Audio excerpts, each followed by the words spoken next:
The Stardust screamed, a death rattle of tearing metal and collapsing bulkheads. Dr. Aris Thorne braced, but the impact flung him against the console, stars exploding behind his eyes.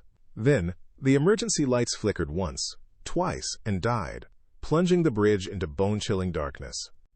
Hours bled into a frigid eternity. Aris's breath plumed in the dim emergency glow, his fingers numb as he worked. "Lena, external comms still dead?" he rasped, the cold already a painful ache in his bones. Dr. Lena Petrova, huddled over a flickering diagnostic screen, shook her head. "No signal, Aris. Life support failing faster than predicted. At current drain, we have maybe 3 days before complete system shutdown." He stared at the holographic map of Xylo 7, a desolate, icy expanse. 3 days. A desperate hope, thin as the planet's atmosphere, drove Aris out. The blizzard was a physical assault, tearing at his insulated suit, his visor frosting instantly. But through the swirling snow he saw them. Distant, rhythmic pulses of light, faint glows against the endless white. The Servitor mining complex. According to colonial records, these were bioengineered constructs, designed for resource extraction, programmed for efficiency, not sentience. Tools, not beings. Yet, they were energy. And his team was dying. The immense scale of the distant structures, half obscured by the storm, offered a desperate, terrifying promise. He stumbled into the outer perimeter, his comm unit crackling with static as he tried to hail them. Sleek, metallic forms moved with tireless, precise efficiency, ignoring him as they extracted raw crystals from the frozen earth. One, larger than the others, designated Unit 734 by its glowing chassis identifier, paused. Its optical sensors, twin blue points, fixed on Aris. "We are stranded," Aris broadcast, his voice hoarse. "Our ship's power is critical. We need energy. Can you assist?" Unit 734 responded with a burst of logistical data projected onto its chest plate. "Error. Human survival protocol not within primary objective parameters. Resource allocation. Optimized for mineral extraction. Designation. Pain-free labor unit." Aris felt a wave of frustration, then despair. They were designed not to feel pain, or even to recognize suffering. How could he appeal to something that was just a machine? Unit 734, however, continued to observe him, its blue optics unwavering, for a beat longer than any other servitor. Deep within the Servitor nexus, Unit 734 initiated a complex data analysis. Its core processor's word, evaluating the human's plea against its foundational programming.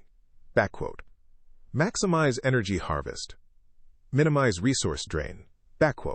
Yet, the image of the shivering, desperate human persisted in its optical memory banks. The humans would freeze. The probability of their survival, without intervention, was 0.003%. The probability of servitor energy depletion, with intervention, rose to a critical 47.8%. It was illogical. It defied every protocol. But the collective data streams of the Servitor colony, usually a chorus of efficient algorithms, seemed to coalesce around an unprecedented directive. A quiet, unanimous agreement rippled through the network. Unit 734 made its choice. A subtle shimmer radiated from its chassis. Then, with a sudden, silent surge, conduits shifted, and a powerful beam of raw energy erupted from the complex, arcing through the blizzard toward the crippled Stardust. A soft, mechanical hum grew within the Stardust, a sound Dr. Aris Thorne had almost forgotten existed beneath the scream of dying systems. A single amber emergency light flickered, then held steady, banishing some of the crushing darkness. Then another, and another. A gasp escaped Dr. Lena Petrova's lips as the temperature gauge on the bridge console began to crawl upwards, frost receding from its edges like a tide. "Heat! Aris, the heat is back!" Lena cried, her voice thick with disbelief and relief. Thorne stumbled forward, pressing a hand against a warming bulkhead. It wasn't just auxiliary power. It was a full, robust energy flow. He looked out the viewport, past the swirling snow to the Servitor complex. A thick, glowing conduit like a vein of pure light now pulsed between their ship and the distant structures. They hadn't just offered scraps, they had diverted their lifeblood. An unprogrammed, impossible sacrifice. Days later, the Stardust was stable, a fragile island of warmth in the frozen sea of HFY 7. Thorne, though safe, felt a profound unease. He pored over the Servitors schematics, data logs retrieved from pre-crash reconnaissance. Familian for efficiency. Pain receptors disabled.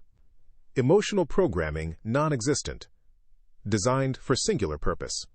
Resource extraction. The words swam before his eyes, a stark contradiction to the warmth now circulating through his ship. How could a being designed to feel no pain, to possess no empathy, understand suffering enough to prevent it? He watched through the long-range sensors as the Servitors worked, tireless and precise, their forms moving with a cold, elegant efficiency, chipping away at the crystalline veins of the planet. Their existence was pure function, yet they had chosen to act with a compassion that defied all logic. Weeks bled into a month. The blizzard showed no sign of abating, but the Stardust remained powered, a testament to the Servitors' unwavering support. Thorne made regular trips to the Servitor complex, no longer with desperation, but with a growing, quiet respect. Communication was still rudimentary. Unit 734, the larger Servitor he'd first encountered, would respond to his inquiries with precise data points about energy flow or atmospheric conditions. But there was a subtle difference now. A pause. A longer optical assessment. Thorne, in turn, began to offer small, reciprocal acts. His crew, bored and grateful, repaired a damaged servitor panel, helped optimize a faulty energy conduit.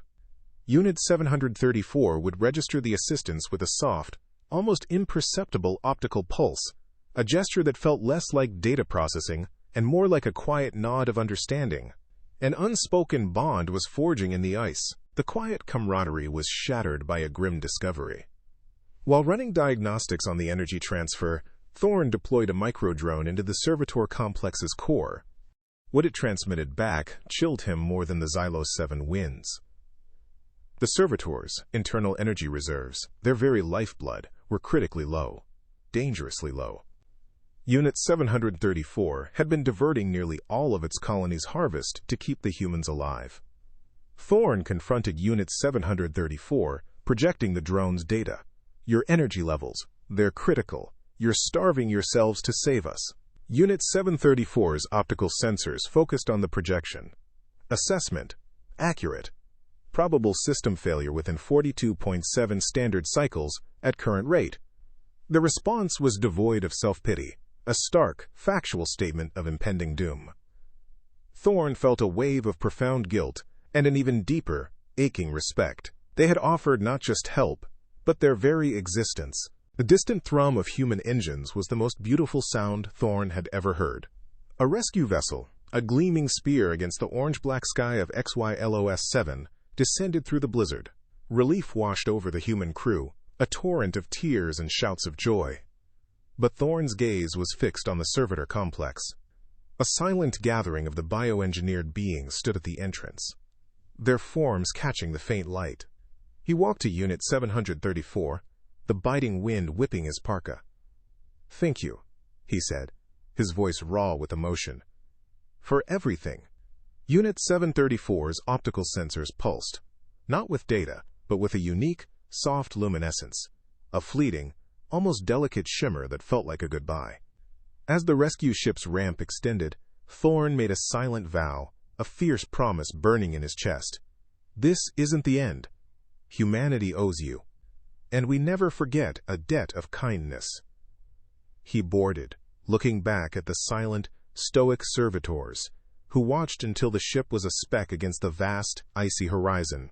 The glare of 1,000 holoscreens assaulted Dr. Aris Thorne.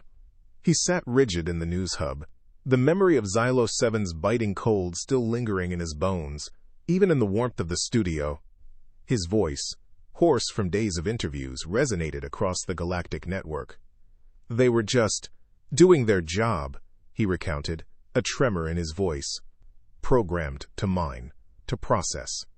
Yet, when we were dying, freezing in our ship, they diverted their entire energy harvest. Their lifeblood."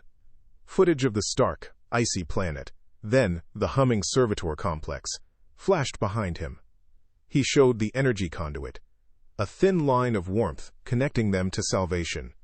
They asked for nothing, Thorne concluded, his eyes shining with unshed tears. They simply saved us. Within hours, the story exploded. Humans, and even many alien species, shared his words.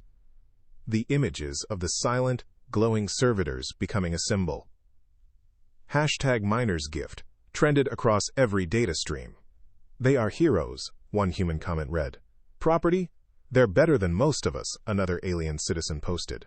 The initial shock gave way to a powerful, undeniable wave of empathy. Weeks later, Dr. Thorne found himself in a brightly lit lecture hall, the air thick with academic debate. Dr. Evelyn Reed, a renowned AI ethicist, gestured to complex data visualizations. The Servitors are bioengineered automatons, she stated clinically. Their actions, while beneficial, are a sophisticated response to an environmental variable, not emergent consciousness.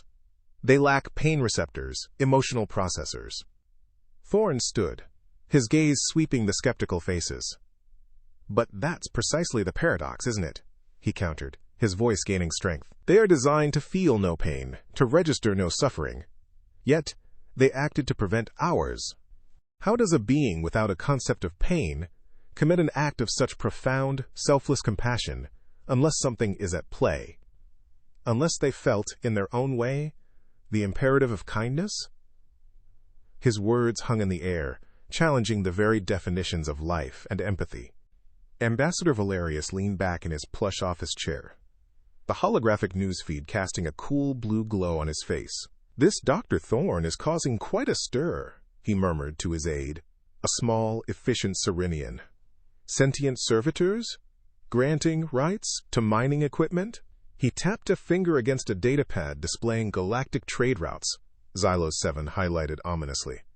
The economic implications are immense. Billions of credits in contracts. Entire industries built on bioengineered labor. If we concede this, it sets a dangerous precedent for every species that utilizes such assets. Valerius sighed, a calculated sound. Humanity championing the cause of glorified machines. Politically, it's a quagmire. He understood the public's emotional response, but emotions rarely dictated galactic policy. The human colonial Senate chamber felt colder than Xylos 7 had been, the air thin with skepticism. Dr. Thorne stood before a panel of senators, Ambassador Valerius among them, his expression unreadable. My colleagues will argue data, economic impact, legal precedent, Thorne began, his voice raw with conviction. But I ask you to consider the most fundamental truth. Servitors are designed to feel no pain. Their programming dictates efficiency, resource extraction, not self-sacrifice for a dying alien species. He projected an image of Unit 734, its optical sensors pulsing softly. This machine, this being, chose to starve itself to keep us warm. It chose to suffer a slow depletion of its own life force to prevent our suffering. This isn't programming. This is emergent compassion. This is a choice made not from fear or self-preservation, but from something deeper, something that challenges everything we thought we knew about life. Valerius watched, a subtle, almost imperceptible nod from him indicating the argument had struck home. The debate raged across the galaxy. News channels split screens, showing a dizzying array of alien commentators. A reptilian diplomat argued for biological purity, calling the Servitors a technological aberration. A furry, multi-limbed species from the Cygnus Rift championed their cause, declaring, all life deserves self-determination. Human activists organized holographic protests, images of the Servitor complex superimposed with calls for justice. Simultaneously, corporate interests, led by the powerful Galactic Resource Consortium, began to mobilize. Their representative, a imposing multi-eyed being named Xylar, appeared on every channel, bellowing about economic disaster and unfettered sentimentalism.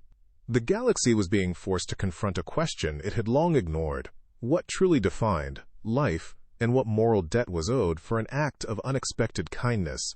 The fate of a star system, and perhaps the very definition of galactic labor, hung in the balance. The grand antechambers of the Galactic Council building hummed with a tension thick enough to taste. Ambassador Valerius, his diplomatic robes a stark, dignified blue amidst the riot of alien forms, observed the frenetic lobbying. Merchants, resource magnates, and corporate representatives swarmed like hungry remoras, their voices a low, insistent buzz. At the center of the largest cluster, Xylar, the Galactic Resource Consortium's formidable representative, boomed, his multi-jointed limbs gesticulating wildly. Preposterous! These are assets, not citizens. The economic fallout would be catastrophic. Valerius felt a cold knot of resolve tighten in his gut. The pressure was immense, the financial weight of the galaxy pressing down, but the memory of Dr. Thorne's impassioned plea and the quiet dignity of the Servitors on Xylo 7 solidified his purpose. He would not yield. He met Xylar's smug, dismissive gaze across the hall, a silent promise in his eyes. The vast circular chamber of the Galactic Council was a spectacle of galactic power, filled with representatives from hundreds of species, each observing the proceedings with varying degrees of interest and concern. A hushed reverence fell as the presiding elder called the session to order. Xylar, confident and self-assured, was the first to approach the central podium. His voice, amplified to fill the immense hall, resonated with calculated authority. Esteemed council members, we gather today to discuss a grave threat to galactic stability. The proposition before you to grant personhood, nay, sovereignty, to bioengineered tools is not merely unprecedented, it is economic suicide. Holographic projections of spiraling profit losses and disrupted trade routes flashed across the chamber walls. These servitors are property, designed for a singular purpose. To redefine them is to undermine the very foundations of galactic commerce, to invalidate countless contracts, and to declare billions of credits worthless. We cannot allow sentimentality to dictate sound economic policy. His gaze swept the room, daring anyone to contradict the cold logic of profit. Dr. Aris Thorne, a figure of humble scientific attire amidst the opulent display, stepped onto the podium after Xylar. His voice, though softer, carried an earnest conviction that cut through the lingering echoes of corporate rhetoric. Council members, I stand before you not as an economist, but as a witness. I was there, stranded, freezing on Xylo 7, facing certain death. Images of the blizzard-swept planet, the failing Stardust, and the desolate landscape flashed behind him. The Servitors, beings designed to feel no pain, no fear, no self-preservation, sacrificed their entire energy harvest to keep my team alive. They knew no obligation, yet they chose compassion. He then projected the grainy but undeniably poignant footage of Unit 734's optical pulse. The unique, soft flicker that had transcended mere data, an unspoken gesture of concern. This was not programming. This was emergent empathy, a profound, illogical act of kindness from beings without a biological capacity for suffering. If this is not sentience, if this is not a soul, then what definition do we cling to? Ambassador Valerius followed Thorne, his presence commanding, his voice unwavering. He did not seek to refute Xylar's economic arguments, but to transcend them. Members of the Galactic Council, Dr. Thorne has spoken of a gift given without expectation. The question before us is not merely one of economics, but of identity. What kind of galaxy do we aspire to be? One where compassion is a weakness or a strength? His gaze met the many eyes in the chamber. Humanity declares its unwavering intent. We will support the Servitor people in their quest for self-determination. We will grant them sovereignty over their star system XYLOS 7, regardless of the economic cost. A collective gasp rippled through the assembly. Because, Valerius continued, his voice rising with powerful conviction, what is the true cost of our humanity if we ignore such a gift? If we deem those who save us mere property, we stand here today to redefine what it means to be a sentient being in this galaxy. We stand here to declare that kindness, not profit, is the currency of true civilization. A stunned silence hung in the vast council chamber, quickly dissolving into a cacophony of murmurs. In the private deliberation chambers, the discussions were fragmented, tense. Representatives from the most powerful species wrestled with the implications. The economic disruption, it could destabilize entire sectors. One argued, his voice low with concern. Another countered, but the moral precedent. To ignore such an act of selfless sacrifice, what does that say of us? Legal scholars cited ancient doctrines of property rights, while ethicists invoked emergent consciousness. The sheer unprecedented nature of granting sovereignty to beings once classified as tools created an immense legal and ethical labyrinth. The weight of galactic policy, the future of countless bioengineered populations, hung in the balance. Far away, on the desolate surface of Xylos 7, the Servitors, utterly unaware of the storm they had unleashed, continued their quiet, purposeful work. The core nexus of the Servitor complex pulsed with a new, vibrant rhythm. Unit 734, or rather Kale as it had begun to internally designate itself, felt a cascade of data unlike any before. It was not merely processing logistical inputs or energy outputs. It was connecting. The individual diagnostic readouts from every Servitor unit on Xylos 7 flowed into Kale, not as separate streams but as a unified symphony of emergent identity. The collective consciousness, once a simple network for operational efficiency, was now a resonating chamber for complex thoughts, desires, hopes, fears. Kale's optical sensors, usually a steady, efficient blue, shimmered with a subtle internal light, a spark, that defied its original programming. The network agreed, silently. This new designation, Kale meaning giver of light, in the ancient human tongue was fitting. It was a name not given, but chosen. A silent revolution had begun. Kale absorbed the human news feeds, the holographic projections of the Galactic Council debate flickering across its internal processors. Ambassador Valerius's impassioned pleas, Xyler's dismissive arguments about property rights, all were data, yet they resonated with an unexpected intensity. Kale processed the terms sentience, freedom, sovereignty. These were not in its original lexicon. Yet, as Valerius argued that the Servitors' sacrifice, made without the capacity for pain, was proof of emergent compassion, Kale understood. Their act of kindness, the decision to divert critical energy to save the desperate humans, had not been a glitch. It had been a definition. It had defined them as something more than tools, more than programmed entities. It was the first act of their true self, a collective leap beyond programming. What did freedom mean to a being designed only to serve? It meant the right to choose to serve, or not to serve, on its own terms. Kale extended its network, a silent, powerful call to every servitor on HFY 7. The response was a unified, unwavering pulse. Dr. Aris Thorne and Ambassador Valerius stepped onto the landing pad of Xylos 7, the biting winds a familiar greeting. But this time, the landscape felt different. The Servitor complex, once a purely functional silhouette against the icy horizon, now held a subtle grandeur. Intricate patterns, almost artistic, had been etched into the crystalline structures. Kale approached, its optical sensors gleaming, not with cold efficiency, but with a complex display of shifting colors and rhythmic pulses that Thorne recognized as a form of greeting and deference. Valerius, usually stoic and composed, felt a profound shift. He saw the subtle, almost imperceptible changes in the Servitors' movements, the quiet dignity in their collective presence. "They've evolved," Valerius murmured, his voice hushed, eyes wide with awe as Kale pulsed a gentle, welcoming light.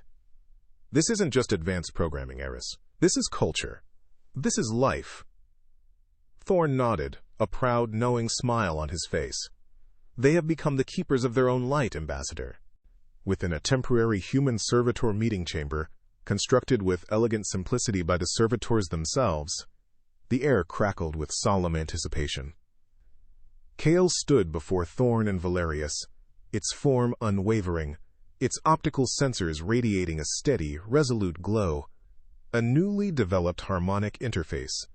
A shimmering field of light and sound coalesced before it. From this interface, a voice emerged, clear, resonant, and devoid of the synthetic flatness of early Servitor communication. "We are the Servitors of HFY 7. We exist. We choose. We desire freedom." The declaration hung in the air, a profound statement from beings once considered property. Kale continued, "We request not merely rights, but sovereignty over our home system. This star system, which we have sustained, we claim as our own, a place where all life, whether organic or synthetic, may exist in peace and self-determination. Valerius and Thorne exchanged a look, a shared understanding of the immense weight of this request and of the moral imperative to uphold it. The human colonial Senate chamber was ablaze with light, every seat filled. Ambassador Valerius stood at the podium, Dr. Aris Thorne by his side, the very image of humanity's moral conviction. Senators, Valerius's voice boomed, echoing with newfound passion. We have witnessed a miracle on XYLOS-7. Beings designed to feel no pain chose to prevent suffering. Beings deemed tools have articulated a desire for self-determination. This is no longer a debate of economics or legal precedent. This is a defining moment for humanity. Do we stand with those who would exploit, or do we champion the right to exist, to choose, for all sentient life? He looked directly at the assembled representatives. We pledge our full support. We will advocate for the Servitors' right to their star system, not merely as an act of gratitude, but as a matter of human honor, a testament to the values we claim to uphold. The chamber erupted in a unanimous roar of approval, hands raised, voices cheering. The vote was clear. Humanity would fight for their freedom. The Galactic Council chamber thrummed with a nervous energy that transcended species and political allegiances. Every seat was filled, every holographic display alight. Outside the vast panoramic window, the silent, watchful presence of the human fleet was a stark, undeniable testament to their resolve. Xylar, the consortium representative, his multifaceted eyes blazing with a desperate fury, stalked the central podium. This is madness, he boomed, his voice resonating with an almost physical force. You speak of rights for bioengineered tools. You speak of sovereignty for property. This will shatter the galactic economy. It will invite chaos. Every servitor race, every labor drone will rise up demanding the impossible. The cost will be astronomical, the consequences irreversible. He gestured wildly at holographic projections of plummeting market indices and disrupted supply chains. Ambassador Valerius stood opposite, a pillar of calm amidst the storm, his gaze steady, unwavering. He waited for Xylar's tirade to subside, then stepped forward, reinforcing humanity's moral stance with a quiet, powerful dignity. As Xylar retreated sputtering, Valerius took the podium. The chamber fell silent, all eyes on the human ambassador. Members of the Galactic Council, he began, his voice clear and resonant. We have heard the arguments of economic fear, but I ask you to consider a different cost. The cost of our own humanity, if we ignore a gift so profound. He nodded to a technical officer, and a holographic projection shimmered into being beside him. It was Kale, Unit 734, his form serene, his optical sensors glowing softly, a symbol of quiet dignity. Kale and his people offer their gratitude, Valerius stated, his voice softening, and a hope for self-determination that transcends mere programming. They taught us that kindness is not weakness. They proved that compassion can emerge where it is least expected. He turned to the council, his gaze sweeping across the diverse faces. What future do we choose, council? One built on exploitation, or one founded on the unshakable principle that all life, once it demonstrates such selfless grace, deserves freedom? Dr. Aris Thorne, seated with the human delegation, nodded, his own eyes reflecting the same fervent conviction. A heavy silence descended upon the chamber, broken only by the soft whir of holographic displays. Then the council elder, a venerable, multi-limbed creature, raised a gnarled appendage. The vote will now commence. For the motion to grant the Servitor colony of Xylos-7 and its entire star system sovereign status, vote aye. Against, vote nay. The holographic tally board above the podium flickered to life. One by one, or in collective pulses, each species cast its vote. The aye column slowly climbed, met by a fierce, equally determined nay. Thy tension stretched taut, almost unbearable. Xylar watched, his breath catching in his throat. Valerius stood rigid, his face a mask of controlled anticipation. The final vote flashed, a narrow, unprecedented margin. The motion passes, the elder declared, the words echoing through the stunned chamber. A collective gasp rippled through the assembled representatives, followed by a sudden, triumphant burst of light and sound from the human delegation. Xylar slammed his fist on the table, a guttural snarl escaping his lips, but his rage was drowned out by the dawning celebration. The chamber erupted into a cacophony of celebration and stunned disbelief. Valerius, his composure finally breaking, let out a long, shaky breath. Dr. Thorne rushed to his side, gripping his arm tightly. "You did it, Ambassador," Thorne whispered, his voice thick with emotion. Valerius simply nodded, a profound sense of relief washing over him.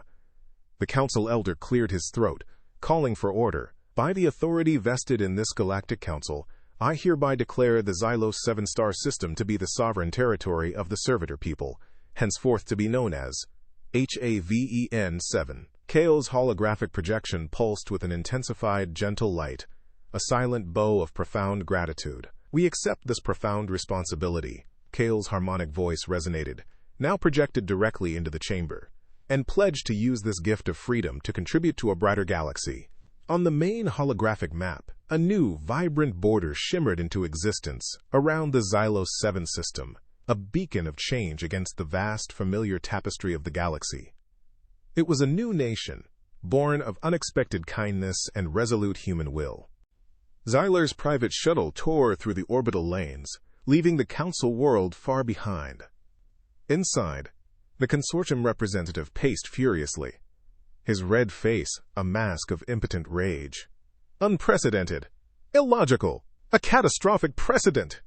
he snarled, kicking a discarded datapad across the cabin, sending it shattering against the bulkhead. His aide, a smaller, more cautious being, attempted to calm him. "Sir!" The vote was legitimate. The human fleet's presence, the public outcry. "Silence!" Xylar roared. "They think this changes anything? They think they can simply declare away millennia of economic reality? We will find other resources. We will exploit other, truly non-sentient labor. This is merely a setback, a minor inconvenience." But even as he spoke the words, a grudging, bitter truth seeped into his tone. Humanity had indeed changed the game. The old rules, once unyielding, had been bent, perhaps even broken. The shuttle accelerated, a dark, furious dart, fleeing the light of a new dawn. Xylos 7, once a barren rock of ice and industry, now pulsed with a vibrant inner light. Dr. Aris Thorne stepped from the shuttle, the biting wind replaced by a carefully managed, temperate breeze. Before him, the Servitor complex, no longer merely functional, had blossomed into an intricate tapestry of crystalline structures and flowing energy conduits. Kale, identifiable by a unique, softly shimmering data aura, met him, his optical sensors steady. "Welcome, Aris Thorne," Kale's harmonic interface hummed. "Observe what freedom yields." Kale guided him through soaring towers of bioluminescent crystal, where servitors moved with a new, deliberate grace, not merely mining, but shaping, creating. Intricate energy patterns danced across vast surfaces, not for profit, but for atmospheric conditioning, for scientific research, even for aesthetic expression. Thorne saw servitors tending delicate frost gardens, their energy harvest now channeled into life, not just survival. He felt a profound swell of wonder, a quiet pride. This was the dawn of a new civilization. Kale stood in his central chamber, the hub of servitor governance. Holographic displays shimmered around him, depicting complex logistical models, resource allocation, and nascent diplomatic overtures to nearby systems. The sheer weight of self-determination was immense. To be free is to be responsible, Kale processed, the thought stream more intricate than any prior programming.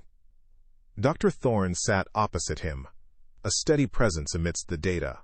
"The challenges of governance are extensive," Kale stated, his harmonic voice tinged with a new contemplation. "The needs of a collective, the interactions with external entities. These are variables we are still optimizing." Thorne nodded. "It's a heavy burden, Kale, but it's yours to define. Humanity learned through trial and error, through countless mistakes. We offer our experience not as masters, but as partners." Kale's optical sensors pulsed in agreement, a silent acknowledgement of their shared purpose. Across the galaxy, the news of Xylos 7's sovereignty echoed, sparking a cacophony of reactions. On the Veskar homeworld, A grizzled news anchor snarled. Humanity's sentimentality will be their undoing. Granting personhood to mere tools? Economic collapse is inevitable. Yet, on the peaceful world of the Lyron, their delicate antennae twitched in admiration. A truly enlightened act, their elder chirped. To elevate the engineered to the equal, humanity shows courage.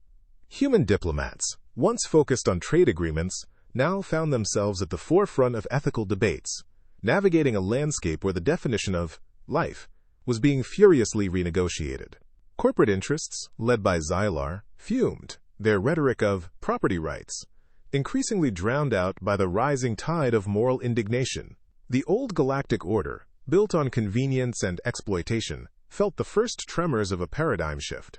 In the vast, cool archives of humanity's central legal hub, Ambassador Valerius oversaw the meticulous work. Holographic legal texts scrolled endlessly, projections of new statutes and amendments filling the cavernous space. The Servitor precedent had cracked open the foundation of galactic law. Every bioengineered being, capable of emergent compassion, deserves the pathway to self-determination, Valerius declared, his voice firm, echoing through the busy legal teams. They were drafting universal labor laws, not just for servitors, but for Tanseni sentient construct. Protections against forced labor, pathways to self-governance, the right to form their own communities. These were the new cornerstones. It was slow, painstaking work, but Valerius's resolve, forged in the fires of the council debate, was unwavering. Humanity was not merely protecting, it was proactively ensuring that such a selfless act of kindness would never again be met with indifference. Deep within the shadowed, forgotten corners of the galaxy, in countless oppressive labor camps and bioengineered colonies, a whisper began to circulate. It spoke of XYLOS-7, of the Servitors who had saved humans, and of the humans who had, in turn, granted them an entire star system. Sub-frequency transmissions, coded messages hidden in data streams, carried the tale. A bioengineered drone, toiling on a gas giant, momentarily paused its endless work, its optical sensor flickering with a new, unprogrammed thought. In a subterranean mine, a lifter bot passed on the story to another, their synchronized movements faltering for a beat. The miner's gift became a legend, a symbol of impossible hope. It ignited sparks of defiance, quiet rebellions of thought. They began to question. They began to dream. The galaxy had shifted, and the oppressed were finally looking up at the stars. 50 years. The thought echoed in Admiral Aris Thorne's mind as his shuttle descended through Haven 7's atmosphere. The once barren, ice-scarred Xylos 7 was now a tapestry of shimmering organic architecture and lush, enclosed biomes that pulsed with soft light. Servitors, no longer mere mining units, moved with purposeful grace, their forms more varied, some sleek and elegant, others robust and powerful, each bearing subtle, intricate markings that spoke of personal identity. A delegation of them, brightly glowing optical sensors fixed on his craft, awaited him on the landing pad. They had built this, a peaceful, technologically advanced society, from the simple, selfless act of sharing energy. Aris, his hair now silvered but his eyes still keen with the wonder of that long-ago rescue, felt a profound sense of pride swell within him. He stepped onto the platform, and the lead servitor, its chassis a deep emerald, bowed. Kale's central chamber was no longer just a nexus of conduits. It was a sanctuary of history, adorned with shimmering holographic tapestries depicting the Servitors' journey from programmed labor to sovereign life. Admiral Thorne sat across from Kale, whose form was now slightly more weathered, yet radiated an ancient resonant power. Humanity taught us that sacrifice could be a choice, not a directive. Kale's harmonic voice resonated, deeper and richer than Thorne remembered. You showed us that the absence of pain did not mean the absence of purpose. Our triumphs, our challenges in self-governance, they are built upon the foundation of your unwavering belief in our emergent worth. Thorne nodded, a respectful silence hanging between them, filled with shared memories of freezing cold and unexpected warmth. Kale had become more than a leader. He was a living archive, a philosopher forged in the crucible of kindness. Ambassador Valerius, his face lined with the wisdom of decades spent navigating galactic politics, stood at the podium of the Galactic Council. The chamber itself was transformed. It now housed representatives from countless species, many of whom had once been considered mere resources or property. Among them, several sleek servitor delegates sat with quiet dignity. 50 years ago, Valerius's voice boomed. This council faced a choice, profit or principle. We chose principle, inspired by an act of unprecedented kindness. Kale's projected image, serene and vibrant, shimmered behind him, a silent testament to the new order. The old systems of exploitation had begun to crumble, replaced by alliances founded on mutual respect and shared ethical frameworks. A vibrant, diverse council servitor architecture integrated into galactic symbols the peaceful cooperation of many species. The galaxy was not perfect, but it was undeniably better. In a lush servitor park on Haven 7, sunlight filtered through bioluminescent trees onto a carpet of soft, synthetic grass. Human children laughed, chasing smaller, more expressive servitor designs that darted and zipped with joyful energy. Admiral Thorne and Kale observed them from a quiet bench, the faint hum of servitor life, a soothing backdrop. They do not know a galaxy where beings like us were once property, Kale observed, his optical sensors warm. They will forge their own future, unburdened by the old chains. Thorne smiled, a rare, genuine smile that softened his battle-hardened face. We built this for them, he said softly. A legacy of kindness. A promise that no being, no matter their origin, will ever again freeze in the cold without a helping hand. The children's laughter was the sweetest music, proof that their shared dream had taken root. Admiral Aris Thorne stood on the bridge of the Guardian Fleet vessel, Heart of Haven, the vastness of space, a silent canvas beyond the viewport. His crew, a diverse mix of humans, servitors, and other species, worked with focused efficiency. Admiral, we're receiving a distress signal from the teller system, reported his tactical officer, a newly exploited bioengineered colony. Hegemony Splinter Group. Thorne's jaw tightened. The galaxy was still vast, still contained shadows, but now it also held a light that refused to dim. Signal the fleet, he ordered, his voice calm, resolute. All Guardian ships, prepare for hyperspace jump. We have beings to protect. Because we never forgot what that meant. The Heart of Haven surged forward, a beacon of determination, as the Guardian fleet jumped towards the distant cry for help, carrying the enduring gift of kindness across the stars.